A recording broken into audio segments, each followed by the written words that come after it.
ಬಿಟ್ಟು ಬಿಡಿ. ಬೇಡದೇ ಇರೋ ವ್ಯಕ್ತಿಗಳನ್ನು, ಬೇಡದೇ ಇರೋ ಸಂಬಂಧಗಳನ್ನು, ಬೇಡದೇ ಇರೋ ಚಟಗಳನ್ನು, ಬೇಡದೇ ಇರೋ ಹವ್ಯಾಸಗಳನ್ನು, ಬೇಡದೇ ಇರೋ ಅಭ್ಯಾಸಗಳನ್ನು, ಬೇಡದೇ ಇರೋ ಆಸೆಗಳನ್ನು, ಬೇಡದೇ ಇರೋ ಆಲೋಚನೆಗಳನ್ನು, ಬೇಡದೇ ಇರೋ ಎಲ್ಲವನ್ನು. ಇರೋದು ಒಂದೇ ಬದುಕು. ನಿಮ್ಮ ಬದುಕಿಗೆ ಬೇಕಾಗಿರೋದು ನಿಮ್ಮ ಸಂತೋಷ, ನಿಮ್ಮ ನೆಮ್ಮದಿ, ನೀವು ಬದುಕುವಂತಹ ರೀತಿ, ನಿಮ್ಮ ಒಳ್ಳೆತನ, ನಿಮ್ಮ ಕುಟುಂಬ, ನಿಮ್ಮ ಆರೋಗ್ಯ, ನಿಮ್ಮ ಏಳಿಗೆ, ನಿಮ್ಮ ಗುರಿಗಳು ಹಾಗೂ ನಿಮ್ಮ ಸಾಧನೆ ಅಷ್ಟೇ. ಸೊ ಬೇಡದ್ದನ್ನು ಬಿಟ್ಟು ಬೇಕಾದ್ದನ್ನು ಮಾತ್ರ ಇಟ್ಕೊಂಡು ಈ ಕ್ಯಾಲೆಂಡರ್ ಬದಲಾಗುವಂತಹ ಈ ವರ್ಷದಿಂದ ನಾವು ಒಂದಿಷ್ಟು ಬದಲಾಗುವಂತಹ ಪ್ರಯತ್ನವನ್ನು ಪಡೋಣ. ನಮಗಾಗಿ ಬದುಕುವಂತಹ ಪ್ರಯತ್ನವನ್ನು ಪಡೋಣ.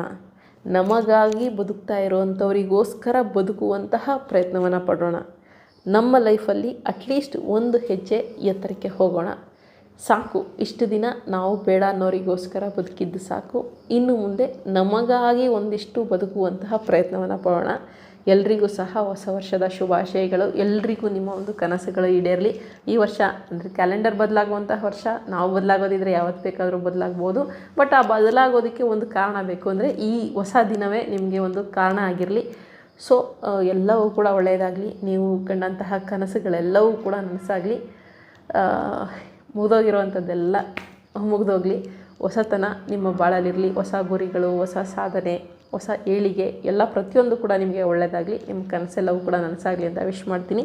ಎಲ್ರಿಗೂ ಕೂಡ ಮತ್ತೊಮ್ಮೆ ಕ್ಯಾಲೆಂಡರ್ ಬದಲಾಗ್ತಾ ಇರುವಂತಹ ಈ ಹೊಸ ವರ್ಷದ ಹಾರ್ದಿಕ ಶುಭಾಶಯಗಳು.